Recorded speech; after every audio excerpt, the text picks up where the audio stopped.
안녕하세요. 매주 금요일 미주 복음방송과 함께하는 건강한 오후 서소희입니다. 뭐처럼 포근한 금요일 오후 맞이하고 있는 것 같습니다. 따스한 날씨만큼이나 건강관리도 성공적으로 잘하고 계시리라 믿고요.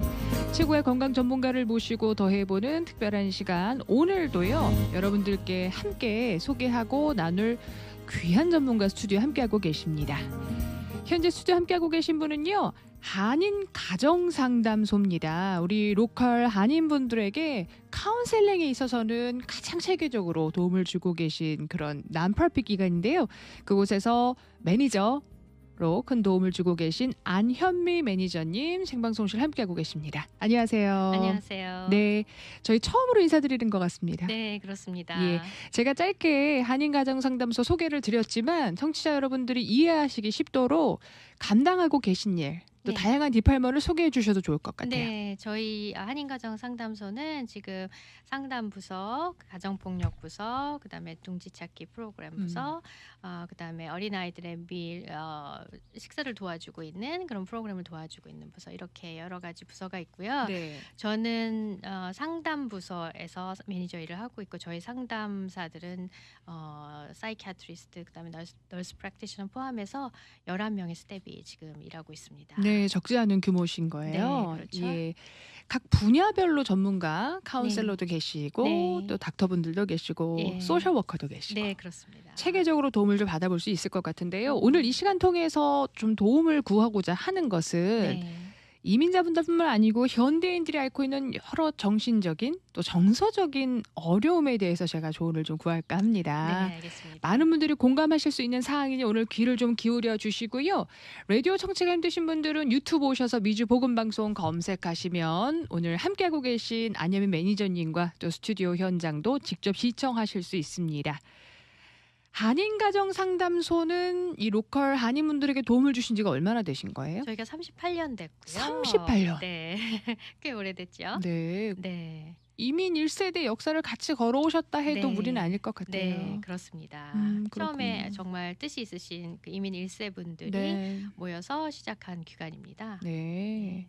그런데요. 그렇게 오래된 역사를 가지셨기 때문에 많은 분들이 어려움을 겪고 계신 아픔, 네. 상처 또는 네. 이슈들도 이 세대에 맞춰 조금씩 변화가 있지 않을까 싶은데 네, 어떠세요? 그렇습니다. 맞습니다. 저희 처음에 이제 많이 오시는 분들이 1세 분들이 거의 대부분이셨고요. 초창기에는. 네, 초창기에. 그리고 거의 대부분이 이민하시면서 겪는 어려움들, 그다음에 부모와 이제 세대가 달라지다 네. 보니까 부모와 자녀에게 있어서 생기는 갈등들, 이런 부분이 이제 주로 이제 상담 이슈였다면, 요즘에는 정말 심한 질환 문제, 또 세대 간의 갈등, 그리고 자녀 교육 문제, 뭐 이런 여러 가지 다양한 문제, 약물 중독, 이런 문제까지 굉장히 다양하게 문제가 발생되고 있다고 볼 수 있습니다. 네, 이제 일반화됐다라는 거예요. 네, 문제가. 그렇습니다. 제가 이런 이유를 드리는 그 원인 배경이 뭐냐면요. 네. 1세대 분들이나 저희 부모 세대도 그렇죠. 먹고 살기 힘든데 무슨 스트레스냐. 네. 지금 힘들다 할 때가 아니다. 네. 이런 네. 경향이 좀 강했고 특히 저희와 같은 크리스천들에게 있어서도 네, 맞아요. 정신력이 약해서다 그건. 맞아요. 이렇게 네. 간주하고 치부될 수 있었던 네, 거거든요. 맞아요. 근데 오해이신 거죠? 오해인 사실. 거죠. 네. 아, 오해이십니다. 그럼 전문적인 상담과 치료가 필요하고 네. 또 그런 과정을 거치면 개선이 된다 보시는 거죠. 그렇죠. 그럴 수 예. 있죠. 네.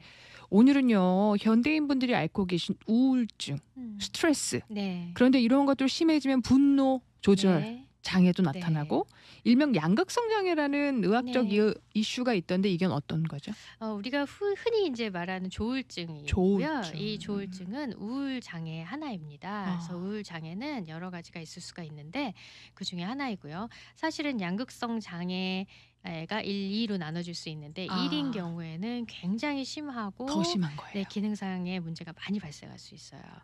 조울증을 저희가 캐주얼하게 알고 있기로는 네. 아침엔 기분이 좋았는데 네. 저녁에는 심하게 네. 다운되어 있다 이런 표현을 하는데 맞는 건가요? 네, 맞아요. 이 감정 조절이 잘 안 되는 장애이고요. 예. 그래서 우울증이 있는 그런 기간이 있고, 그다음에 굉장히 이유 없이 굉장히 텐션이 높아지거나 기분이 높아지거나 굉장히 여러 가지 감정의 기복이 심해지는 기간이 일정 기간 있는 이 두 가지 장애가 번갈아서 나왔을 경우에 우리가 양극성 장애라고 진단할 수가 있습니다.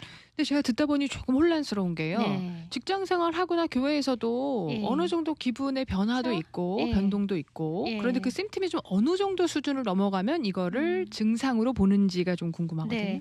그래서 증상만으로는 저희가 진단을 내릴 수가 없고요. 네. 이러한 증상들로 인해서 실제적으로 관계나 사회나 본인의 직업이나 학교의 기능상에 굉장히 심각한 문제가 발생했을 때에만 저희가 장애라고 판단을 내릴 수 있어요. 예를 들면 저희가 기분이 우울하면서도 학교는 갈 수 있고 네. 뭐 성적도 웬만하게 받을 수 있고 근데 우울해. 그런 경우는 우울증이라고 저희가 진단을 내리기가 어려워요. 내색하지 않고 또 나름대로 이겨내면서 사회생활하고 역할을 한다면 네. 심한 증상으로 보긴 힘들고 네. 무언가 사회 역할에 있어서 문제가 나타나면 그렇죠. 그렇죠. 그 그렇군요. 증상으로 인해서. 예. 그러면 가장 먼저 우울증의 이슈는요. 우울증은 어떤 역할이 힘들고 어느 정도 수준일 때에 단계별로 진단을 하시는지요?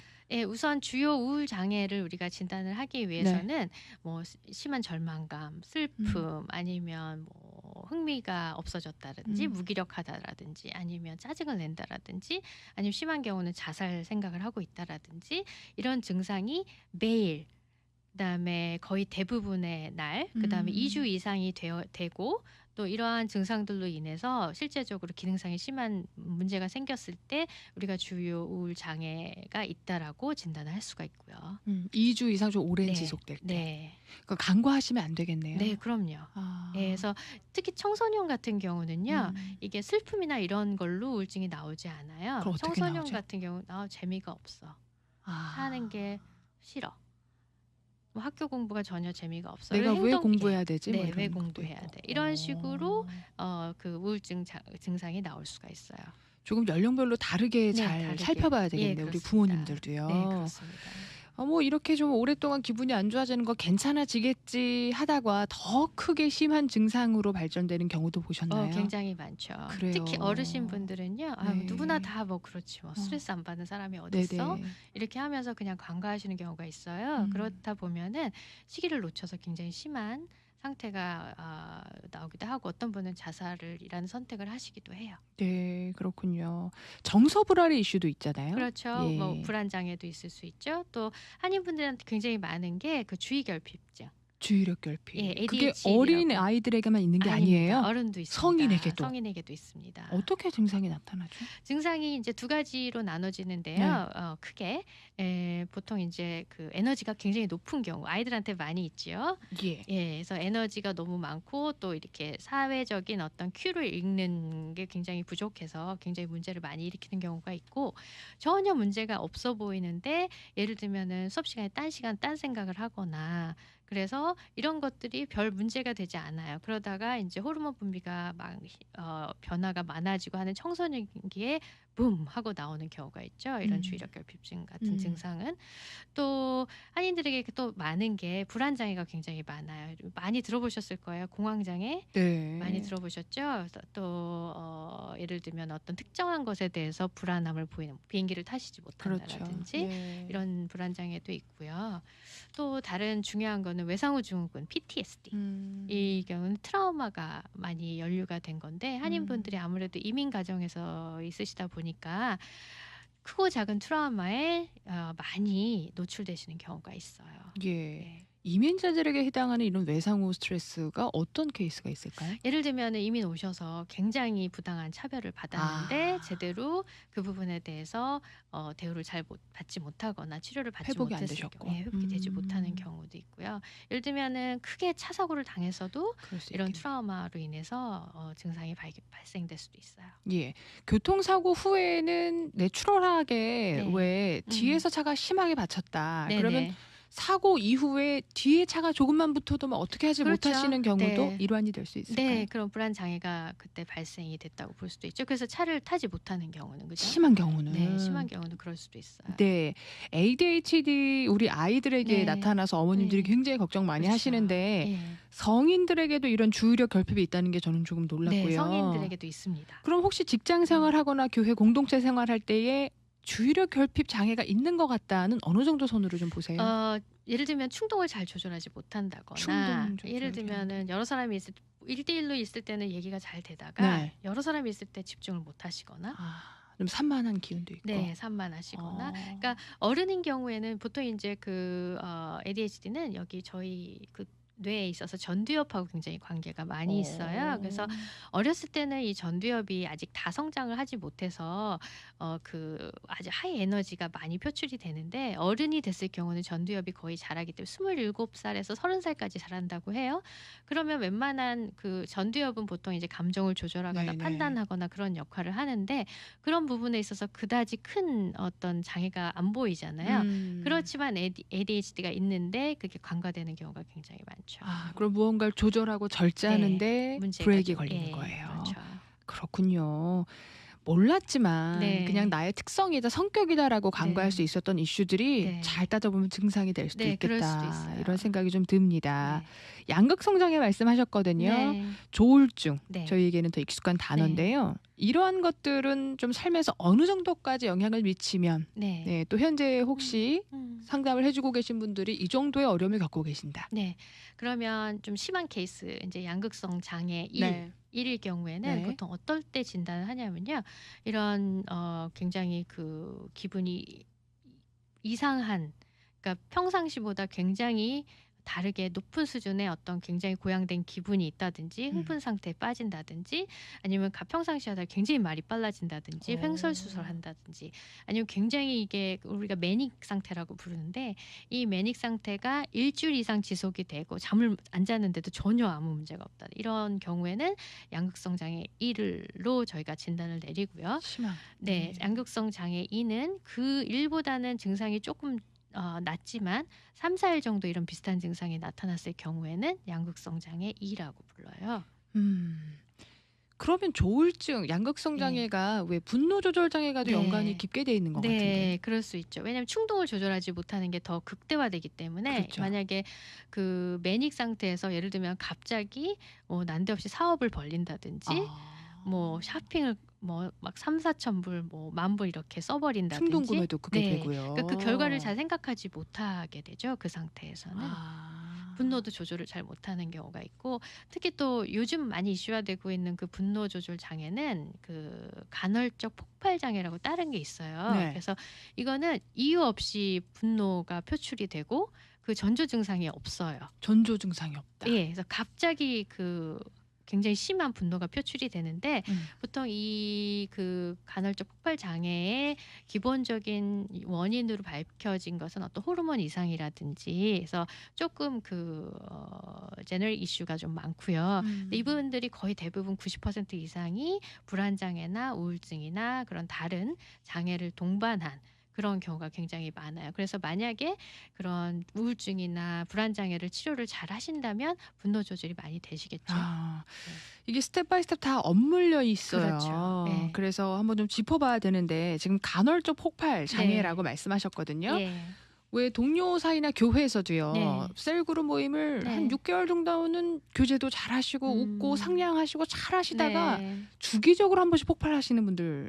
그러시구나. 네. 만약에 이게 주기적으로 폭발을 하신다면 좀 더 양극성 장애에 가깝다고 보시면 좋을 것 같아요. 그래서 간헐적 폭발 장애는 전조 증상 없이 예고 없이 찾아오는. 정말 화가 날 만한 이유가 없는데도 갑자기 폭발을 하는 경우가 있기 때문에 이건 네. 조금 다릅니다. 그런데 왜 다혈질이다 네. 이런 표현 저희 많이 하잖아요. 네. 그래서 이분이 가진 그냥 다혈적인 성향으로 인해서 저렇게 화를 잘 내는 네. 것인지 네. 조울증 또는 네. 스트레스로 그러시는지 예. 어떻게 구분을 하시나요? 좀 전문가 그 부분은 좀 전문가하고 이제 상담을 받아보시는 게 필요해요. 그냥 감정 기복이 심하다 저 사람이 그렇다고 무조건 조울증이라고 판단하시면 안 되고요. 그래서 여러 가지 저희가 그 어세스를 하는 그런 항목들이 있고요. 또한 그 부분에서 아까도 말씀드렸지만 기능상에 굉장히 많은 문제가 생겨야만 우리가 장애라고 볼 수 있지만 그런 기질을 가질 수는 있어요. 한국 분들이 예를 들면 일본 분하고 한국 분을 봤을 때 성향적으로 한국 분은 ADHD나 조울증이 조금 더 많으시고요. 일본 분은 좀 더 우울증이나 불안 장애가 많으세요. 그래서 거기를 많이 참으시는. 기질적으로 조금 다른 것들이 있습니다. 그러니까 국가적이나 문화적인 네. 영향도 좀 받게 되는 네. 거고요. 환경적 요인은 무시할 수가 없어요. 네. 근데 요즘에 여성분들 옛날 저희 부모님 세대는 어머님들이 꾹 참아두시고 네. 그런데 요즘에 여성분들은 좀 할 말도 마음껏 하고 네. 사회적 지위도 있다라고 네. 여겨지는데요. 네. 뭐 이렇게 일반화해서 결론 내리시긴 힘들겠지만 요즘에 많이 보는 여성들에게 나타나는 증상이 좀 이런 게 많다. 산후우울증이 굉장히 많으시죠. 산후우울증 산후우울증. 많으시고 갱년기 갱년기. 우울증도 많으시고 특히 연세 드신 분은 몸으로 우울증이 나타나시는 경우가 있어요. 예를 들면 계속 어디가 아프세요. 그래서 병원에 가도 아무 이상이 없어요. 그럴 수 있죠. 그럴 경우는 우울증이 있을 수 있다라고 보시는 게 좋을 것 같아요. 노년기에. 네. 예. 저희가 지금 뭐 중년 또는 현대인들에 나타날 수 있는 증상을 설명해 주고 계신데 네. 오늘 듣고 계신 분들에는 저희 어르신들 많이 계시거든요. 아, 그러세요? 네. 그리고 이미 자녀분 다 출가하시고 두 분이서 같이 지내시든지 아니면 또 홀로 그쵸. 지내시는 분들 많이 네. 계셔서 네. 어르신들의 경우 요 정도 정신적으로 좀 불안함이 있거나 문제가 지속된다면 진단을 좀 받아보셔야 됩니다. 조언을 주셔도 좋을 것 같아요. 예를 들면 우울감, 그다음에 혼자 이유 없이 눈물이 난다라든지 허무하다고 생각이 되신다든지 아니면 예전에 잘하시던 활동을 좀 안 하고 싶어지신다든지 의욕도 없고요. 의욕도 없고 그다음에 하루 종일 피곤하다든지 이런 5가지 이상의 증상이 나타나시고 이런 게 좀 어느 정도 지속이 되신다고 판단이 되시면 뭐 주요 우울 장애는 2주 이상이지만 그 이하의 진단명도 있기 때문에 그래서 조금이라도 좀 예전과 내가 행동이 가장 중요한 것은 예전의 나의 기능과 지금 현재의 기능이 차이가 있을 때는 조금 의심을 하셔야 될 것 같아요. 우리 어르신들은 사실 뭐 자녀분이 있어도 떨어져 지내면 그쵸. 바쁘고요. 네. 혼자 스스로를 잘 아실 수밖에 없고 돌아보셔야 되기 그렇죠. 때문에 오늘 우리 안현미 매니저님 조언을 잘 들어보시고 진단을 좀 해보셔도 좋을 것 같습니다. 일단은 예전에 연세가 있으셔도 좀 활발하게 친구분도 네. 만나시고 교회도 잘 다니시던 네. 그런 활동이 드물게 되고 네. 고립감이 생기면 네. 진단을 좀 받아보셔야 네. 된다 하는데요. 네. 어르신들에게는 사실 주변 친구분들이 갑자기 돌아가시는 경우 그렇죠. 있잖아요. 네. 그러면 어떤 사람이든 감정적인 있죠. 슬픔이 오는데 네. 어느 선까지가 내추럴한 걸로 보시나요? 예를 들면 어느 사랑하는 사람이 네. 돌아가셨다든지 했을 때 우울증하고 비슷한 증상이 나타나요. 그렇지만 그거는 굉장히 정상적인 증상이고요. 네. 그런데 중요한 것은 이런 증상들이 예를 들면 6개월 정도 지났는데도 계속 달라지지 않는다라고 생각을 하시면 조금 우울증으로 발전이 됐다라고 보시고 상담을 받으시는 게 좋고요. 어떤 경우는 그 상실감으로 인해서 6개월 안에라도 굉장히 심각하게 우울증 증상이 동반되는 경우도 있어요. 그래서 이런 상실감으로 인해서 내가 우울하다. 이거 남들도 다 똑같이 겪는데 뭐라고 생각하지 마시고 저희 상담소는 꼭 진단명이 없어도 관계 예. 문제나 갈등 문제나 이런 상실로 인해서 극복하기 힘든 그런 상황에서도 저희가 상담을 제공할 수 있기 때문에 한번 문의를 해보시면 좋을 것 같아요. 예. 제가 이러이러한 증상이 있는데 제가 상담을 받는 게 좋을까요? 라고 하시면 전문 상담가 분들이 오셔서 상담을 받으시는 게 좋습니다라고 예. 말씀을 해주실 수 있을 것 그렇군요. 같아요. 오늘 제가 한인가정상담소 안현미 매니저님과 방송 준비하면서 네. 흔히 저희가 카운셀링을 받는다 하면은 그냥 내 얘기를 마음껏 하고 네. 들어준다라는 컨셉만 이해를 하는데 네. 어떤 진단을 하고 또 증상을 정의 네. 내리시기까지 체계적인 검사를 하신다 들었거든요. 네, 그렇습니다. 예. 저희가 오시면 첫날부터 상담을 저희가 하는 게 아니에요.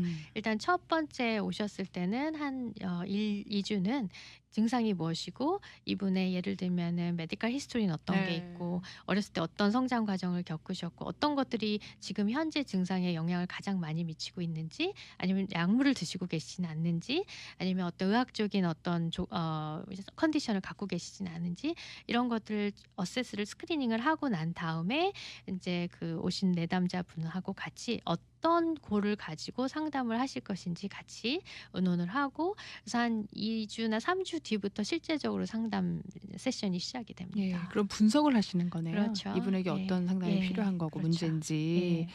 원인을 분석하신다고 하셨거든요. 네. 갑작스러운 환경과 스트레스로 인해서 오는 후천적 요인도 있겠지만요. 과거에서 오는 원인도 있다고 네, 들었어요. 트라우마로 인해서 현재 우울증이 발생할 수도 있고 불안 장애가 발생할 수도 있고요. 네. 어떤 경우는 이제 성장 과정에서 오는 어떤 장애가 있을 수도 있고 그래서 그 예를 들면 지금 우울한 그냥 증상이 있다 그래서 무조건 우울증이라고 저희가 진단하진 않아요. 그래서 이런 충분한 스크리닝을 통해서 이분에게 지금 가장 맞는 장애명 진단명이 무엇인지 그리고 어떤 환경적인 요인이 이분에게 영향을 끼쳤는지 이런 종합적인 것들을 판단을 한 후에 상담을 제공을 하게 되죠. 그렇군요.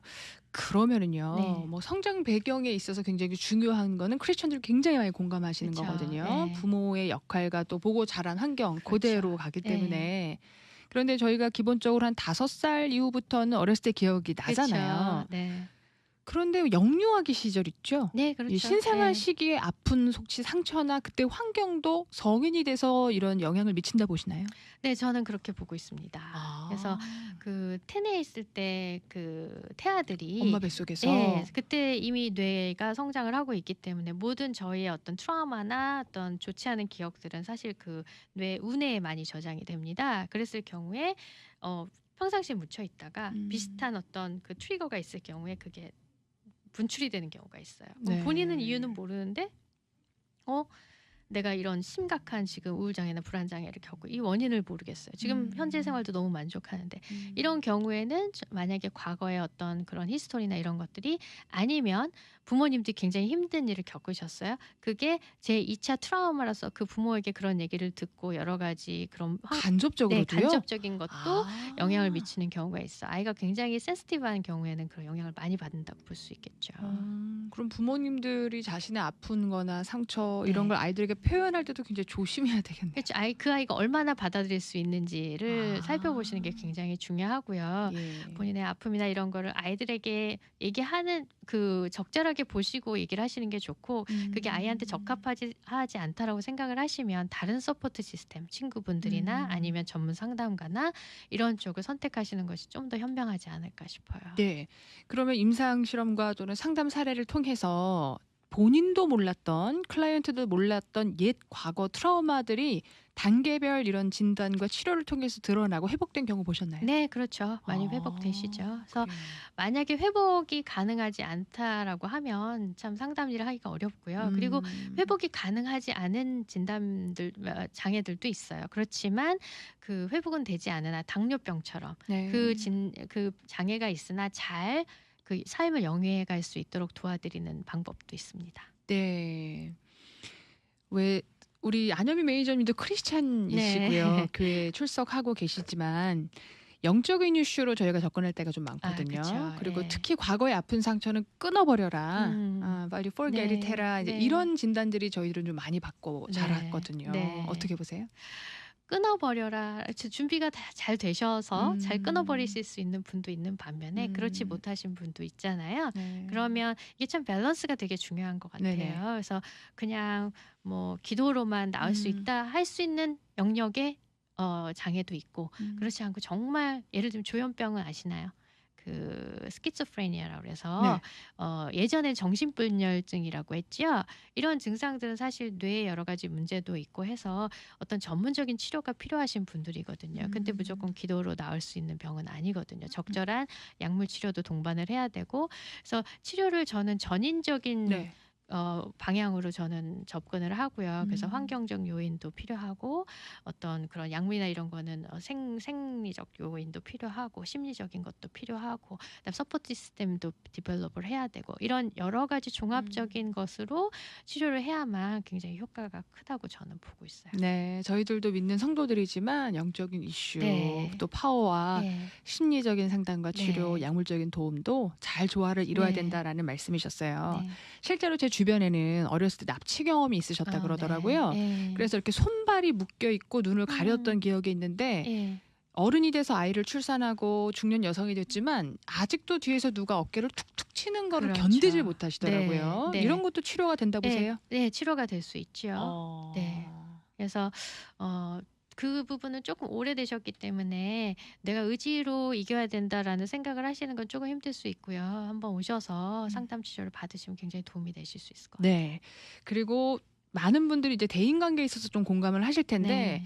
누구에게나 일상적인 질문이 있을 수 있잖아요. 그쵸. 그래서 뭐 열의 아홉은 뭐 했습니까? 라고 하면 yes or no가 나오는데 예. 그중에 한 분은 왜 나한테 그런 걸 물어요? 왜 책임 추궁을 해요? 예. 분또 화를 낸다든지 네. 굉장히 역한 반응을 보이실 때가 있거든요. 네. 어떻게 받아들여야 될까요? 그런 경우는 아마 이분에게 아까 제가 그 나쁜 기억이나 예. 트라우마는 운에 저장이 된다고 말씀을 드렸죠. 운외요. 운에. 그래서 그 경우에는 어떤 그 과거에 본인은 인식하지 못하나 그런 반복되는 경험이 있었을 거예요. 그래서 프레셔를 그런, 받았다든지 그런 트리거가 왔을 때 자동 반응을 하는 거죠. 근데 상담 치료를 통해서 이 자동 반응을 다른 건강한 반응으로 바꾸는 연습을 할 수가 있습니다. 그러니까 방어 자세를 굉장히 격하게 취하는데 네. 그것도 건강하게 네. 회복이 될 수 있다. 네. 이런 말씀도 해주셨습니다. 또 반대로요. 네. 특별한 외상 장애도 없고 네. 아픔도 없는데 약 처방을 잘못 받아서 공황장애가 생긴다든지 우울증이 네. 오시는 분도 계시거든요. 네, 그럴 수도 있어요. 예를 들면은 뭐 요즘 가장 문제가 되는 게 연세 드신 분들이 굉장히 처방약을 많이 드시잖아요. 네네. 그럼 약이나 약에서 서로가 상호적으로 이렇게 발생할 수 있는 그런 부분들도 있고, 부작용들이요. 네, 부작용도 있고, 부작용으로 인해서 실제적으로 약물 중독이 되시는 분도 있고, 그 부분으로 인해서 우울증이나 불안장애가 생길 수도 있고요. 또 신체적인 증상, 갑상선 장애 그 진단이 있을 때 본인도 모르게 우울해질 수 있어요. 네. 그거는 갑상선으로 인한 우울증이 발생을 하는 거죠. 그럼 갑상선 치료를 잘하면 우울증도 없어질 수 있는 거죠. 예, 원인도 다르고 증상도 네. 다르고 네. 상황에 따라 너무 다르기 그렇죠. 때문에 전문가적인 도움과 진단과 처방이 반드시 필요하구나 네. 실감을 해보는데요. 네. 이제 벌써 방송 맺을 시간이고 아직 저희 뚜껑도 못 열었는데 아이고. 저희가 좀 자주 모셔서 네. 조언을 좀 들어봤으면 좋겠고요. 네. 특히 크리스천 분들은 본인의 아픔과 이슈를 들춰내기가 꽤 길투식이 그렇죠. 있으세요. 네, 그렇죠? 그렇죠. 쉽게 네. 내가 이런 연약함을 보이면 안 된다라는 그렇죠. 강박관념도 있으신데 네. 오늘 방송 함께하고 계신 분들에게 마지막으로 특히 이민자분들이시고 우리 디아스포라로 네. 살아가는 분들에게 네. 더해주실 조언이 있으시다면요? 선생님들 저희는 네. 혼자가 아니고요. 저희 한인가정상담소는 선생님들이 도움이 필요하시면 같이 걸어가 드리겠습니다. 그래서 네. 언제든지 문의해 주시면 너무 감사하겠습니다. 특히 이런 상담 기간의 가장 큰 장점은 신변 보호 그렇죠. 그리고 비밀 보장. 비밀 보장이 된다라는 네. 거잖아요. 네, 그렇습니다. 예. 더욱이 오늘 좀 안내해 드릴 거는 오늘 한인가정상담소는 정부 보조를 받아서 네. 파이낸셜적인 부담이 없다고 들었는데 맞나요? 네, 저희 상담 프로그램 중에서 정부 네. 보조를 받는 프로그램들이 몇 개가 있어요. 네. 그래서 한인분들을 위해서 디자인된 프로그램도 있고 또 그 예방 차원에서 서비스를 제공할 수 있는 그런 프로그램도 있어서 무료로요. 네, 무료로. 그래서 어떤 자격 요건이 필요하신지는 저희 기관에 연락을 해주시면 자세하게 설명을 드릴 수가 있고요. 그래서 만약 해당이 되시면 서비스를 무료로 받으시면 최장 3년에서 최하 6개월까지 상담을 받으실 수 있는 그런 프로그램이 있습니다. 네. 한인가정상담소가 LA에 위치하고 네, 있는데 그렇습니다. 일단 난프라핏 기관이시지만 기본적으로 네. 주정부의 보조를 받기 위해서는 LA 카운티 거주민이 우선이라고 들었는데요. 네, 거주하시는 분이 우선이지만 예. 뭐 오렌지 카운티에 계시는 분들도 어떤 상황 여하에 따라서는 서비스를 받으실 수 있고 저희가 그 정부 보조 프로그램뿐만이 아니라 아동국에서 받는 보조 프로그램도 있고요. 그다음에 굉장히 그 로우 피로 셀프 페이로 오셔서 상담을 받으실 수 있는 프로그램도 있기 때문에 예. 문의해 주시면 감사하겠습니다. 네. 그러면 오늘 뭐 개인적인 이런 정서 장애나 네. 아픔 말고도 네. 여러 디파트먼이 있다 들었는데요. 네. 어느 쪽에서도 도움을 주실 수 있나요? 저희가 가정폭력 전담 프로그램 부서도 있고요. 그다음에 그 포스터 패밀리 네. 한인 아이들이 만약에 가정에 문제가 생겼을 때 포스터케어에 가야 될 때 한인분들의 가정을 찾아주는 그런 프로그램도 있어요. 네. 그래서 여러 가지 프로그램이 저희가 많기 때문에 자세하게 알기 원하시면 전화 주시기 바랍니다. 네. 중독, 성폭력. 그렇습니다. 성폭력, 중독, 가정폭력 이런 예. 부분도 그다음에 휴먼 트래피킹 예. 이런 분들 저희가 도움을 드리고 있습니다. 알겠습니다. 오늘 방송 들으시고 도움 필요하신 분들 연락처 안내해드리겠습니다. 일단 웹사이트 한인가정상담소 설치하셔도 금방 웹사이트 찾으실 수 있고요. kfamla.org입니다. kfamla.org 문의 전화 213-235-4857 저희 선생님 디렉 넘버를 제가 좀 드리지요. 213-235-4857번 한인가정상담소 안현미 매니저님 연락하시면 방송 이후에 보다 자세한 사항 또 도움 받으실 수 있겠습니다. 오늘 도움 주신 안현미 선생님 고맙습니다. 네, 감사합니다. 건강한 오후 되시기 바랍니다. 고맙습니다.